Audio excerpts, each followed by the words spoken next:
Auditeurs de Radio Gina, bonjour et bienvenue dans ENO, l'émission qui s'intéresse au quotidien des enfants et des jeunes. Dans ce numéro, nous aborderons un sujet crucial, l'incivisme chez les élèves dans les établissements scolaires. Nous examinerons les raisons de cette recrudescence et les solutions à envisager pour y mettre fin. Notre invité du jour, Prosper Aboklou, enseignant, Méchac Nyaro au micro. Bienvenue dans cette émission, Monsieur Prosper. Merci et merci surtout pour l'invitation et la considération.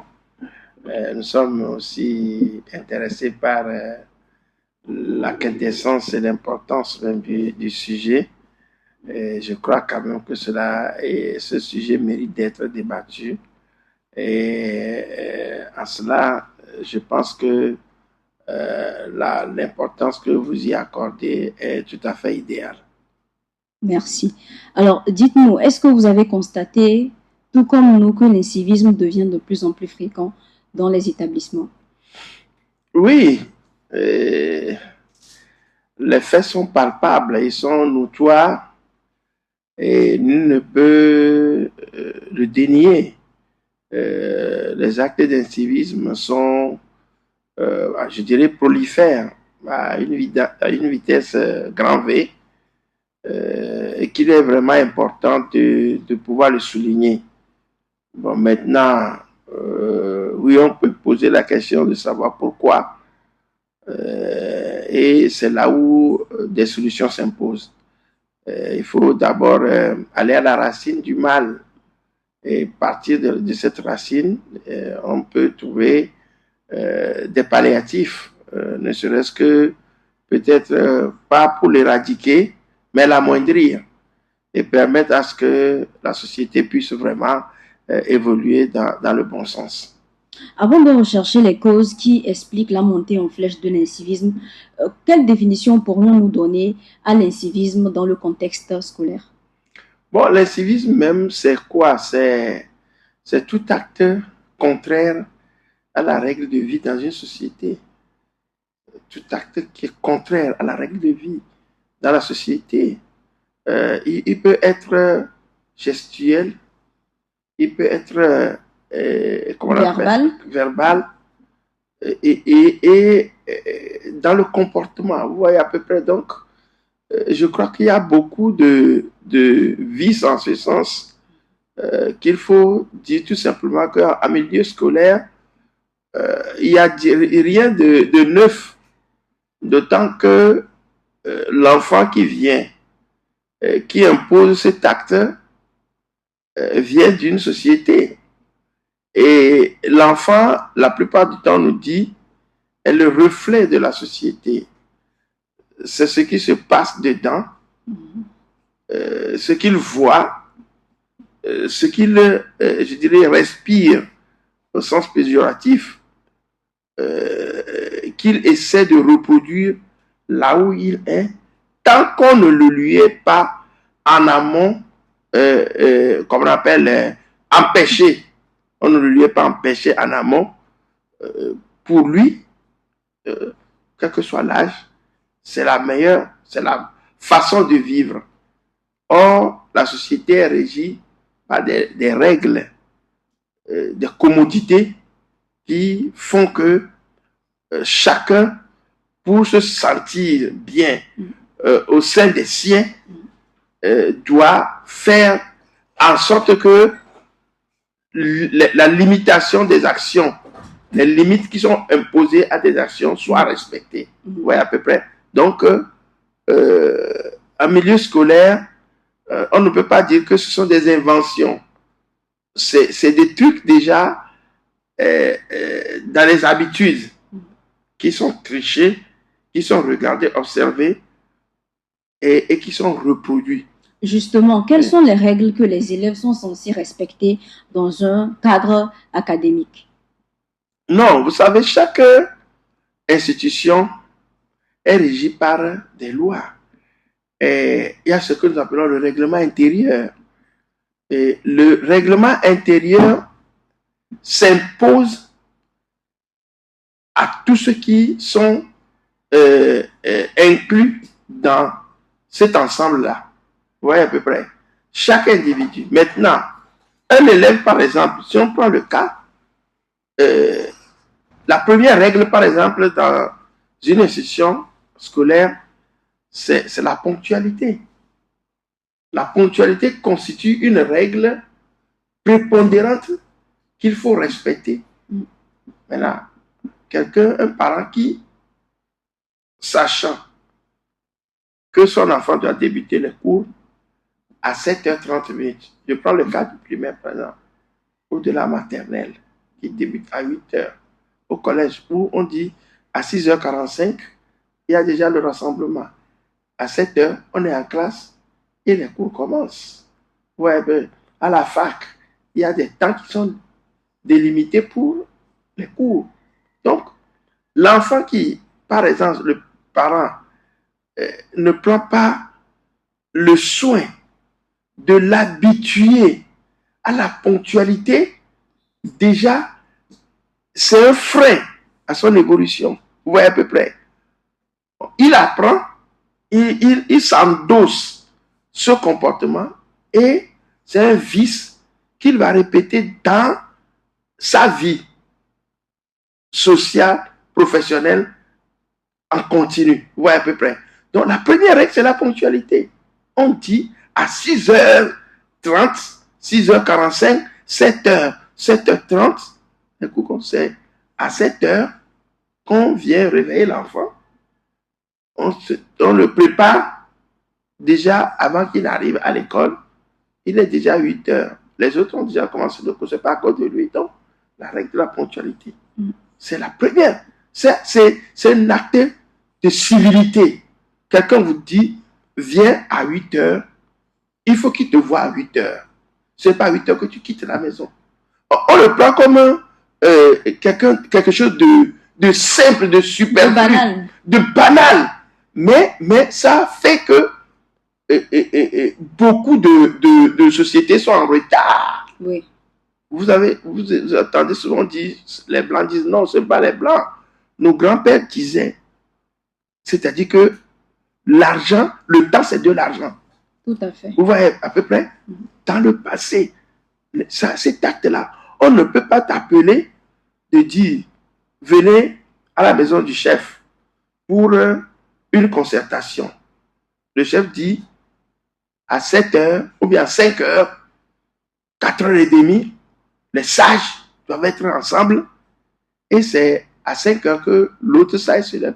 Avant qu'il n'arrive, on lui dit, bon, tu peux retourner, nous on a déjà terminé la concertation, ouais, à peu près. Donc, c'est ça. Maintenant, il est recommandé. L'élève est venu à l'école pour apprendre. Donc, il y a des règles qui régissent les enseignements. Vous voyez à peu près qu'il doit avoir les cahiers, il doit avoir le bic, il doit avoir les instruments, le matériel du travail. L'enfant, un parent dit le livre de lecture. Tu sais que c'est comme ça. Mais ton enfant vient à l'école, il n'a pas de matériel, il n'a rien, il vient, il s'en sert. Quand tu lui demandes, il dit que on ne m'a pas acheté, on ne m'a pas acheté. C'est une règle d'incivilité aussi. C'est de l'incivisme. C'est de l'incivisme. Et si c'est peut-être justifié par le manque d'argent? Bon, je crois quand même que on dit souvent chez nous, qui veut voyager loin, mener sa monture. On ne demande pas grand-chose. Le minimum. Un enfant, le bic, le stylo, le petit cahier. C'est-à-dire que si l'enfant n'a pas tous les cahiers, qu'il a au moins le minimum. Le fait de travailler au moment où les autres travaillent, c'est déjà, comme on appelle, la coordination est là. L'enfant là n'est pas fait. Peut-être que la loisiveté peut l'entraîner avec ce manque de matériel à gêner les autres. Vous voyez à peu près. Un enfant qui insulte ses collègues en classe. Un enfant qui pose des actes. Parce que dans la plupart des règlements intérieurs, on dit les jeux brutaux sont interdits. Oui. Vous voyez à peu près. Il est interdit d'amener des choses de valeur exceptionnelle. Un parent qui achète un collier en or, qui le dépose à portée de main, son enfant l'amène à l'école. L'école dégage toute responsabilité. C'est un acte d'incivisme. C'est-à-dire que tout ce qui est contraire, qui régit le bien-être en société. Lorsque l'enfant vient, il le pose, c'est dit qu'il est. Et ça, c'est la faute à la maison. Donc, selon vous, il faudrait que le règlement intérieur d'un établissement tienne compte des valeurs sociales. Convenablement, ça tient. Pourquoi est-ce que les États ont institué le port de l'uniforme kaki? On sait que dans la société, il y a ceux qui ont de l'argent, qui sont aisés, qui peuvent tout pour leur enfant. Mais à côté, il y a les pauvres, si nous le disons ici, vous voyez un peu démunis. Donc, on veut mettre tout le monde. On sait que le kaki est à 1000 francs. Tout le monde peut l'acheter. Tant que vous voulez que votre enfant aille à l'école, c'est ça. Vous voyez. Donc, ces règles-là, d'actes, ce sont des actes qui sont qu'on a plutôt, c'est des textes qui sont écrits et qui posent un certain nombre donc de respect dans la régularité et comme on appelle la façon de conduire les actions. Vous voyez à peu près. Donc, les règles ne sont pas faites pour punir, par exemple, l'enfant de X parce qu'il est pauvre et avantager l'enfant de Y parce qu'il a de l'argent ou bien qu'il est aisé. Vous voyez à peu près. Donc, ça, ce sont des... Maintenant, pourquoi est-ce que l'école doit sévir? Parce que ce sont des mauvaises habitudes que l'enfant colporte de quelque part pour amener. Les actes que pose un enfant dans le cadre contraire aux règles qui régissent le fonctionnement normal ne sont pas fortuits. Est-ce que parfois aussi ce n'est pas lié dès le départ au manque du bon encadrement des enseignants? Bon, vous savez, l'enseignant, il n'est que, je dirais, le passeur de l'information. Quand je dis l'information, les acquisitions pour la connaissance, ce sont des informations que l'enseignant a et qui vient donner, qui vient léguer à l'enfant. Vous voyez à peu près. Est-ce que son rôle est d'éduquer? Mais on dit généralement que les enseignants sont des éducateurs. Voilà. Dans l'éducation, il y a l'instruction. Instruire quelqu'un, c'est lui donner le savoir, la connaissance. Maintenant, c'est à lui de l'appliquer. Vous voyez à peu près. Maintenant, l'enseignant, il est là comme un représentant à qui on a donné un outil ou bien un colis. Il dit, va, donne à Yao, donne à Bravi. Oui, à peu près. Lui, il est là pour ça. Maintenant, son rôle de contrôle sur le colis qu'il a amené est de veiller à ce que le colis qu'il a amené soit, comment on appelle, arrive à bon terme, comment on appelle, est-ce que c'est à bon terme qu'on doit dire, arrive à destination, voilà, ouais, à peu près. Alors, si le colis n'arrive pas à destination, bien vrai que celui qui le lui a remis peut lui demander, est-ce que le colis que tu as amené, c'est arrivé à destination? Il peut être coupable s'il ne le surveille pas. Mais au finish, ça regarde celui qui a le colis. Vous voyez à peu près. Maintenant, l'enseignant peut, dans les circonférences, vous voyez à peu près, de l'école, si je le dis comme ça, agir en éducateur. Vous voyez à peu près. Et en ce moment, en quoi va consister son rôle d'éducateur? Oui, là, il peut se mettre il va se mettre dans la peau d'un parent. Vous voyez à peu près. Oui. Pour refléter, comment on appelle, cette connaissance-là à l'enfant. Maintenant, c'est dans les lignes, puisque les règlements prévoient que lorsque l'enfant rentre dans les périmètres de l'école, il est sous la responsabilité du maître, de l'enseignant. Vous voyez à peu près. Oui. Et quand il ressort du périmètre, il ne l'est plus. Donc, tout acte qui va poser à l'intérieur, l'enseignant peut réagir vis-à-vis, mais dans les limites des règles imposées par le législateur. Le législateur, c'est l'État. Vous voyez à peu près. Il ne peut pas aller au-delà parce que il y a des règles qui lui imposent de remonter, comme on appelle, l'acte à un certain niveau. Vous voyez à peu près. C'est là où l'enseignant est limité dans ses... On ne peut pas dire, par exemple, qu'un enseignant, aujourd'hui, par exemple, il est interdit de...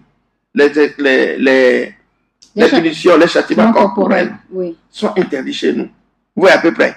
Bon, maintenant, un enseignant qui vient et qui surprend 2 élèves dans la salle de toilette et qui sont en train de poser des actes inciviques. Bon, il est devant, il est devant un dilemme. Va-t-il les frapper là-bas? Va-t-il remonter l'information vers les autorités compétentes de l'école? La hiérarchie va être, comme on appelle, informée. Ce sont des cheminements qui revient à cet enseignant parce qu'il est la source. Puisque s'il cache cet acte de civisme, ça peut retomber sur lui. Vous voyez à peu près. Donc, en ce moment, il se met d'abord dans la peau d'éducateur pour pouvoir cerner le problème et à qui de droit, le remettre à qui de droit. Vous voyez à peu près. Donc, voilà, c'est pourquoi je disais, donc, l'enseignant, il a le rôle d'instruire on ne peut pas dire à la fin de l'année quels sont les enfants qui sont polis, quels sont ceux qui sont impolis. On ne va pas les distinguer pour les faire monter ou les faire descendre. Ou recaler, vous voyez à peu près. Vous voyez à peu près. Oui. Donc, le premier, c'est d'enseigner. Voilà, quels sont ceux qui ont bien travaillé. Vous voyez à peu près. Quels sont ceux qui ont la latitude, la moyenne d'aller en classe supérieure. C'est de ça, c'est là où on va le juger. Mais quand l'enfant rentre à la maison, c'est le contraire. On ne va pas demander à son père, ton enfant, il est premier, non, il est deuxième, il est On veut voir comment il se comporte. Vous voyez à peu près, c'est la disparité, les 2 facettes qu'il y a dans l'éducation de l'enfant. Vous voyez à peu près, un parent ne peut jamais accuser un enseignant parce qu'il n'a pas donné la bonne conduite à son enfant. La bonne conduite, c'est à lui. Mais il peut l'accuser parce que son enfant n'a pas bien travaillé. Vous voyez à peu près. Donc, les limites de l'enseignant, c'est là-bas. Vous voyez à peu près. Maintenant, compte tenu des relations qui nous lient, je peux, en tant qu'enseignant, extrapoler en posant des actes à votre place en tant que parent et qui n'est pas préjudiciable à ma personne. Vous voyez à peu près. Parce que le parent dit, nous avons des liens qui qu'on appelle, nous concernent, si nous pouvons le dire terre à terre. Maintenant, au-delà, je peux sélectionner des enfants à qui je peux outrepasser les limites de ma fonction pour aller au-delà. Puisque là, ça devient une relation horizontale entre les enfants, entre toi, parent, le parent et moi. D'accord. Et moi, enseignant.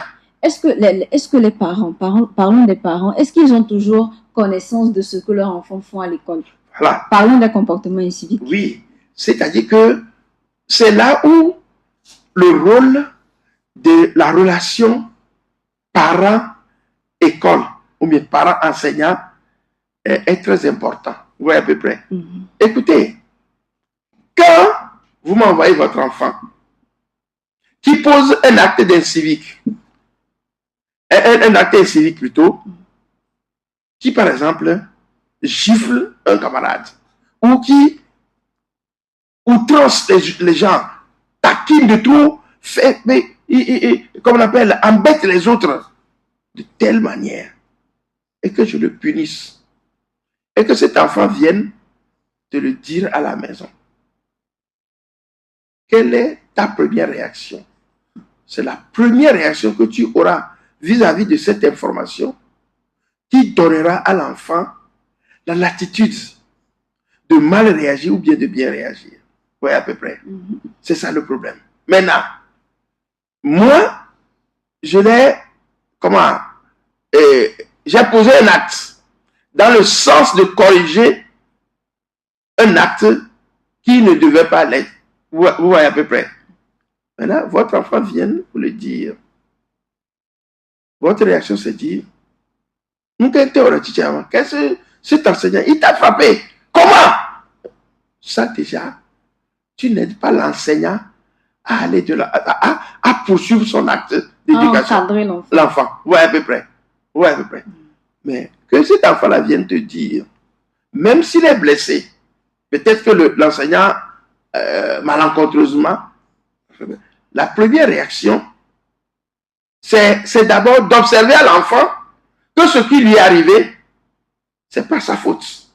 Il ne va pas chercher à comprendre ce qui s'est passé d'abord. Il va comprendre. Le parent va comprendre. Maintenant, s'il comprend, il écoute, c'est vrai qu'il y a quelque chose, un impact sur l'action que l'enseignant a posée, qui n'est pas bonne.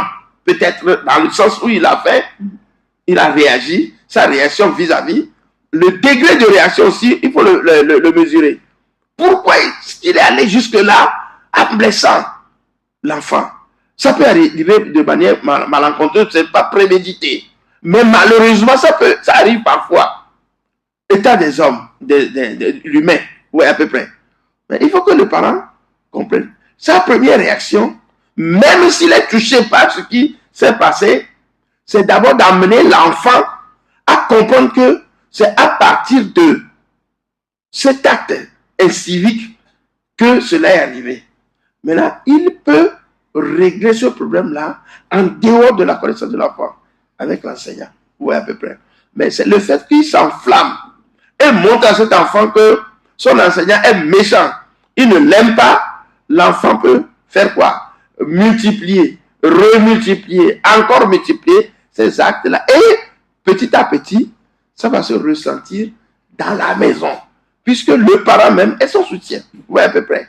C'est l'anecdote qui nous dit qu'un enfant qui volait des œufs et que sa maman la protégeait. Quand les gens veulent en parler, ils disent non, c'est mon enfant. Il protège l'enfant, il protège l'enfant. Jusqu'au jour où l'enfant grandissant a continué par voler sous la protection de sa mère. Jusqu'au jour où il a été condamné à mort et que sa mère a commencé par pleurer. Il lui a dit, mais c'est de ta faute. Si à l'époque, tu m'empêchais, tu me punissais, tu acceptais toutes les reproches qu'on me faisait, tu m'empêchais, je ne serais pas là. Donc, qu'on te tue d'abord. La petite anecdote le dit ici. Oui, à peu près. Donc, tout dépend de la corrélation. Les relations entre l'école et la maison font que tout ce que l'enfant peut faire à la maison, on peut le traduire à l'école. Vous voyez à peu près. Un parent, un enfant qui par exemple, prend les choses de ses parents, vole. On ne peut pas, il prend l'argent, il vient distribuer à ses collègues à l'école. Quand on surprend un tel enfant, un parent ne peut pas vouloir le protéger. C'est un acte incivisme. Vous voyez à peu près. Il vient montrer aux autres que tu peux prendre les choses de tes parents et venir les distribuer. Et petit à petit, ça va. Comme on appelle, oui. Et il risque de contaminer les autres. Est-ce que quelque part, vous êtes enseignant, est-ce que quelque part, vous ne pensez pas que parfois l'endroit, quand je parle de l'endroit, je parle de l'environnement, de la communauté, où l'école est construite ou implémentée, influence ou joue sur le comportement des élèves? Oui. Vous savez, l'État a pris lui aussi des dispositions En ce sens où, en principe, quand nous on était très jeunes, à l'école, on nous apprenait la morale de manière factuelle. Oui, à peu près. La morale, l'enseignement de la morale n'est pas épistolaire en tant que tel. C'est-à-dire que il ne suffit pas de copier cela. On ne doit pas le copier. L'enseignement de la morale ne doit pas être recopié dans les cahiers et à apprendre. C'est un acte qu'on pose. C'est-à-dire que l'enfant voit et il applique. Oui, à peu près. Maintenant, l'environnement dans lequel l'enfant vit, l'école doit être maîtrisé par, comment on appelle, le législateur, les enseignants. Ils doivent savoir que, ici, par exemple, il y a des écoles où, pratiquement, on a des gardiens qui veillent sur le bien matériel. Mais aller chercher, des gens viennent pour défoncer les narcos. Maintenant, vous allez vous poser la question, le gardien où? Oui, à peu près. Parce que,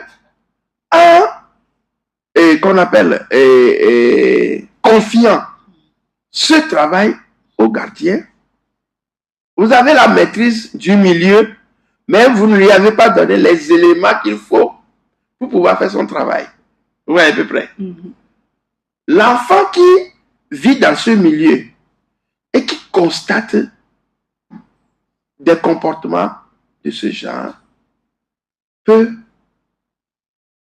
comme on appelle, s'en imprégner et commencer par répéter. Oui. On constate également qu'aux alentours de certaines écoles, il y a des bars, oui. des bars à chicha, des kiosques pour les loteries et tout ça. Tout. On envoie l'enfant même, eux aussi composent les numéros, ils vont le faire et autres là. Et cette faute-là revient à qui?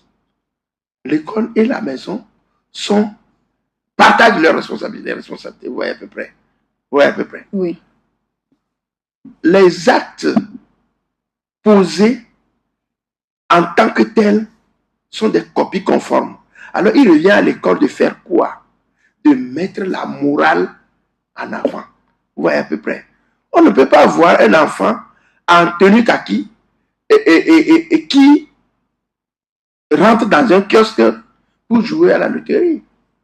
On ne peut pas voir un enfant qui partage. Il y a des enseignants aussi qui sont aussi complices de ces actes-là, qui demandent de l'aumône à l'enfant, oui.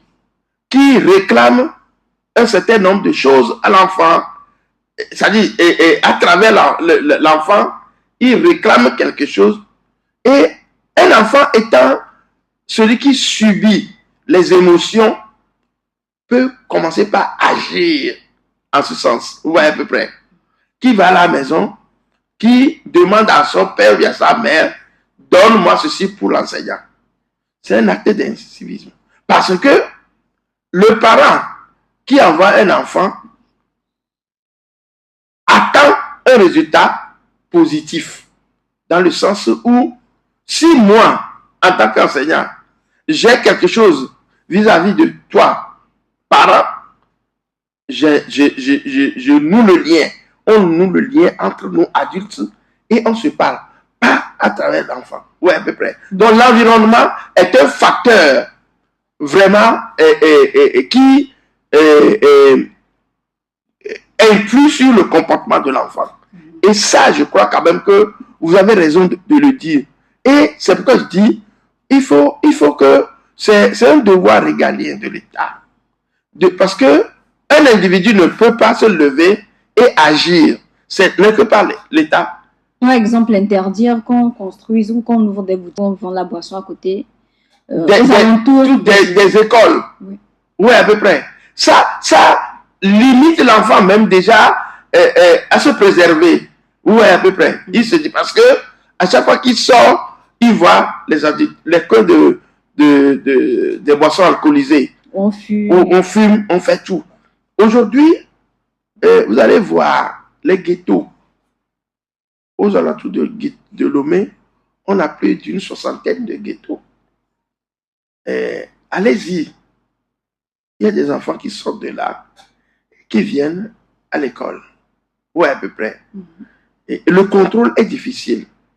Parce que ce sont des sociétés organisées qui, dans les actes posés, ne sont pas souvent conformes à la norme. Oui, à peu près. Mais pourquoi est-ce qu'on doit les laisser agir comme ils veulent? Non, on ne doit pas les laisser agir comme ils veulent. Il revient à l'État, aux autorités compétentes de construire un module autour de l'éducation, ces gens qu'on considère comme des marginaux. Oui, à peu près. Or, parmi eux, il y a des têtes pensantes, des gens qui reflètent même, comme on appelle, l'intellectualité absolue. Des gens qui ont la maîtrise comme on appelle, de l'invention, de la créativité. Oui, à peu près.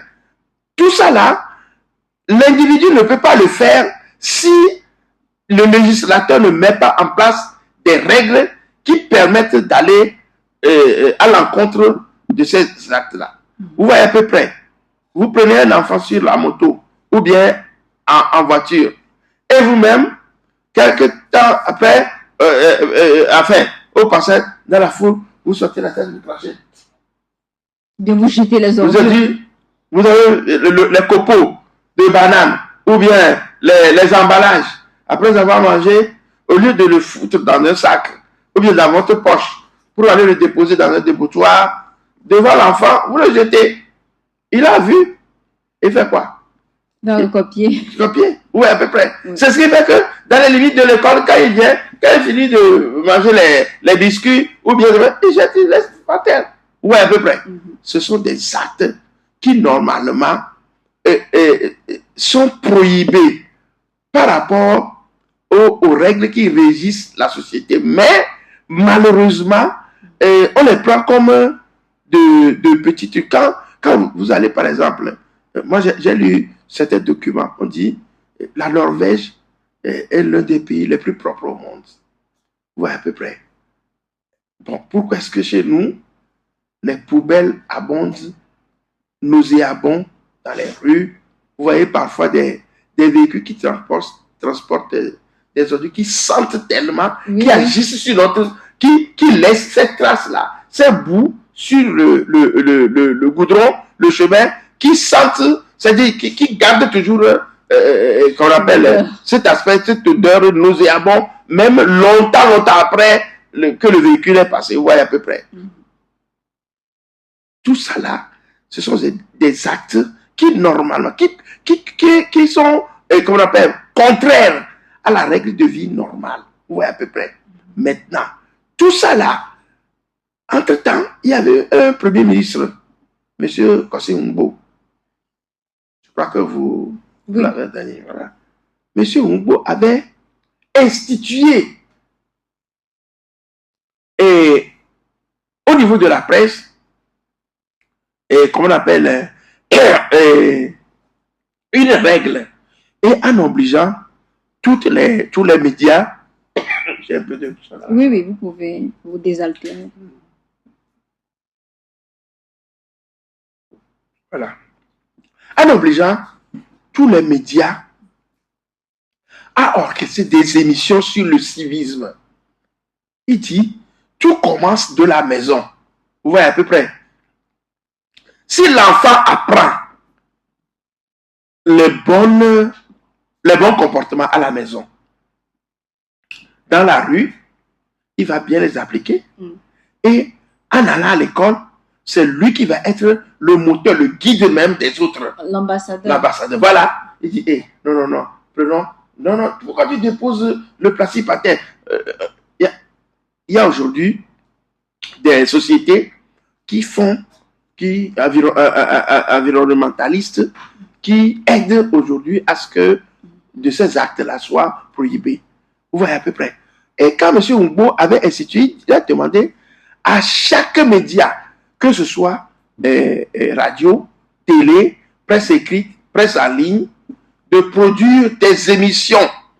Chaque année et le mois, vous rendez compte à l'autorité, à la primature. Ce sont des initiatives qu'il faut renouveler. Maintenant, lui l'a fait et chaque média avait combien? 50 000. Si vous produisez un article ou bien une émission, vous avez 50 000. Si vous en faites 2, ça fait 100 000. C'est limité au moins à 2. Et quand ça a commencé, on a vu le reflet sur la société de Lomé à Saint-Cassé.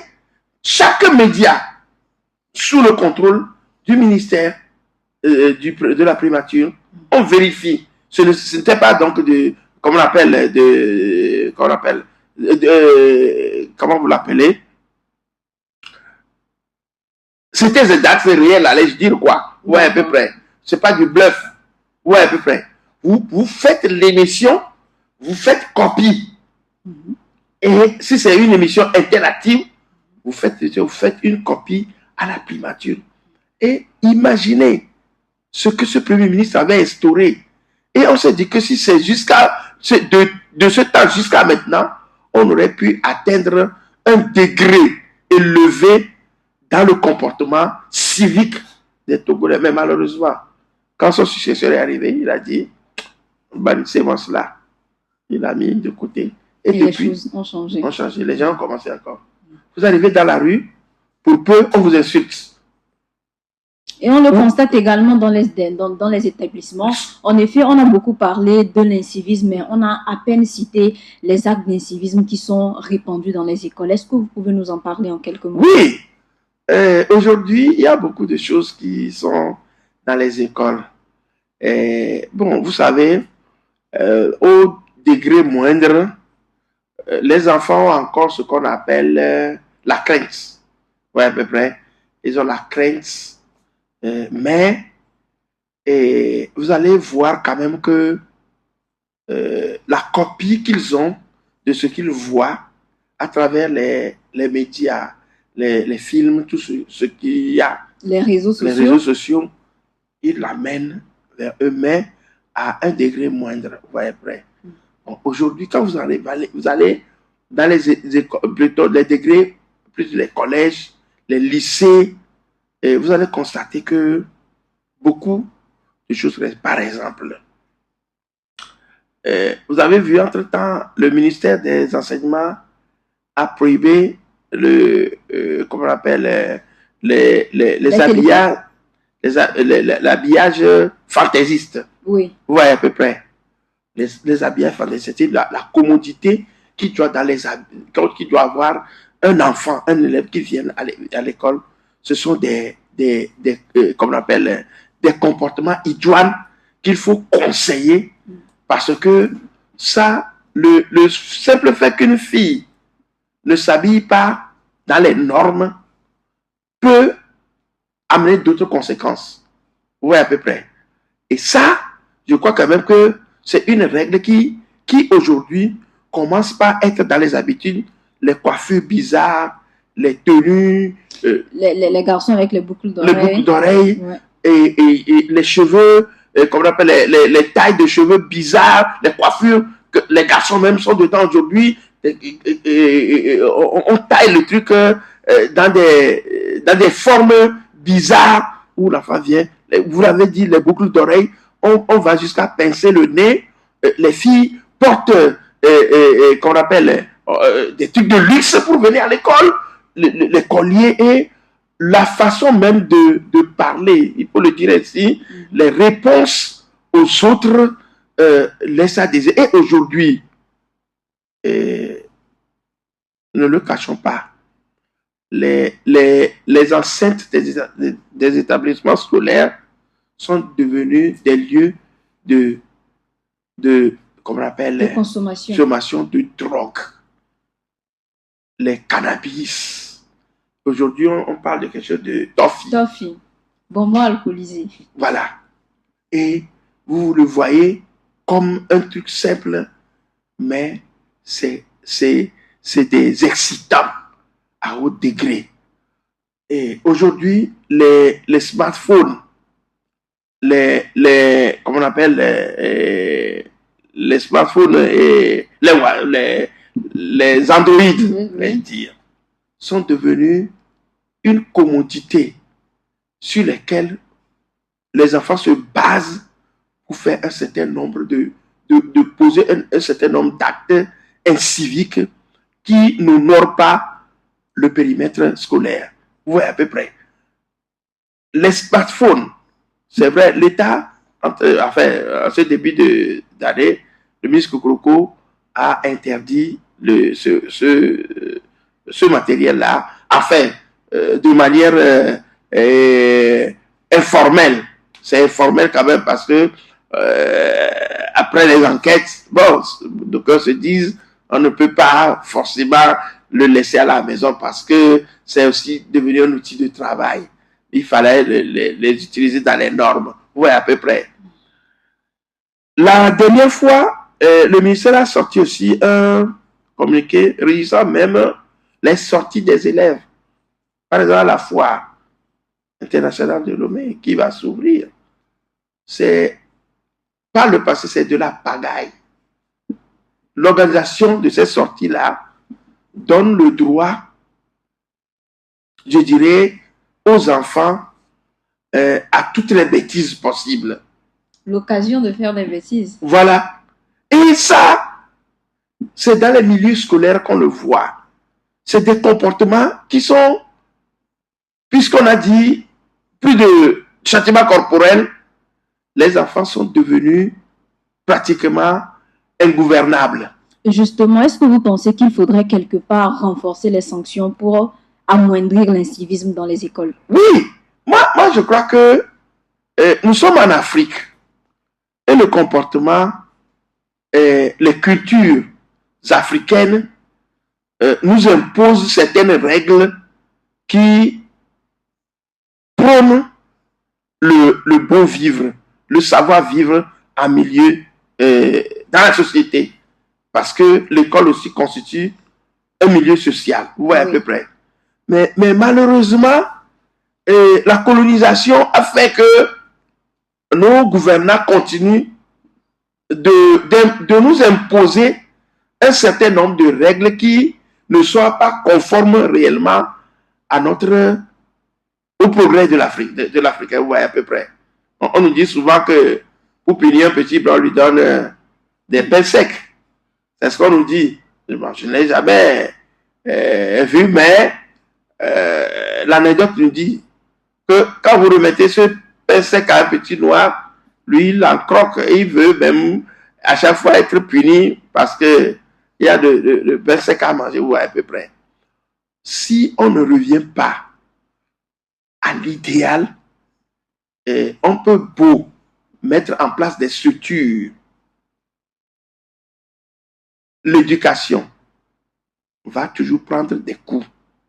Puisque si le ministère, l'État, les autorités continuent par multiplier des règles qui amènent à des sanctions, c'est dire que ça ne va pas. C'est dire qu'il y a toujours un problème. C'est pourquoi on multiplie. Pourquoi ils veillent. Maintenant, le plus simple, c'est là. Renforcer les punitions. On n'a pas besoin forcément de frapper tout. Il y a certains enfants, ils ont peur du bâton. Oui. Certains, il suffit seulement de les gronder. Certains, les priver de quelque chose. Tout ça peut changer. Maintenant, on doit laisser à l'appréciation du législateur que l'enseignant aussi est de voir dans quelle mesure on peut prendre l'enfant X, l'enfant Y, l'enfant Z, l'enfant A et coordonner les actions. Donc pour vous, le gros travail revient principalement à l'État. À l'État, oui, parce que il a un rôle régalien dans tous les domaines. Vous voyez à peu près. La prison est pleine de quoi? De qui? De prisonniers. Des prisonniers. Il y a certains qui n'ont volé qu'un portable. Mais ils sont en prison. Vous voyez à peu près. Est-ce que l'idéal, c'est d'amener les gens en prison? Il faut se poser cette question. L'idéal, est-ce que c'est de remplir les prisons? Non. C'est d'éduquer. La prison doit être un lieu d'éducation, alors que chez nous en Afrique, ce n'est caché de personne. Les prisons sont devenues des lieux inciviques où on fait tellement de business, des actes incohérents qui sont là. Vous voyez à peu près? Oui, oui. Alors que, par exemple, si le but d'une prison, c'est d'éduquer, d'amener la personne à connaître la raison de bien vivre, de savoir vivre, on prend un temps pour ça, on le fait, et puis on libère la personne, on le replace, on le réadapte à sa nouvelle situation. Vous voyez à peu près. Alors qu'aujourd'hui, c'est ça. On va dire une prison de 300 personnes qui est remplie de 7000 personnes. Vous voyez à peu près. Les gens vont là-bas, ils sont là. Il y a quelqu'un qui est mal éduqué et qui arrive en prison, il transmet les mêmes choses aux autres. Vous voyez à peu près. Donc, tout repose sur les épaules de l'État. Vous voyez à peu près. Donc, raison pour laquelle c'est lui qui a créé les lois et c'est lui qui l'applique. C'est pourquoi on parle des pouvoirs. Le pouvoir judiciaire est là pourquoi? Pour juger les actes contraires à la règle qu'on appelle imposée. Et si tel n'est pas le cas, je crois que c'est l'échec. Ce n'est pas à l'individu, ce n'est pas à l'école, mais c'est à l'État. C'est à l'État que revient tout. C'est sur ces mots que nous allons clôturer cette émission. Mais avant de finir, est-ce que vous avez un dernier mot? Bon, je crois que nous interpellons les décideurs à pouvoir instituer, comme par le passé, des documents qui ne parlent que de la morale. Parce que il faudrait que chacun connaisse les limites de ses actions. Là où il doit commencer, là où il doit s'arrêter. Quelles pourraient être les conséquences? Oui, à peu près. Doter les écoles de ce matériel-là gratuitement. Et les enfants, les élèves, parce que l'État a le droit d'éduquer après avoir instruit. Oui, à peu près. Donc, c'est sur ces mots que je voudrais vraiment vous remercier pour nous avoir donné l'occasion de nous exprimer sur ce qui nous rongeait déjà. Merci Prosper Agboklou d'avoir accepté notre invitation. Je rappelle aux auditeurs que vous êtes enseignant. Chers auditeurs, c'est un plaisir pour moi de présenter cette émission. Merci à vous, fidèles auditeurs, de nous avoir suivis, d'avoir suivi ce numéro. Retrouvez-moi la semaine prochaine pour un nouveau sujet. D'ici là, à très vite. Bye.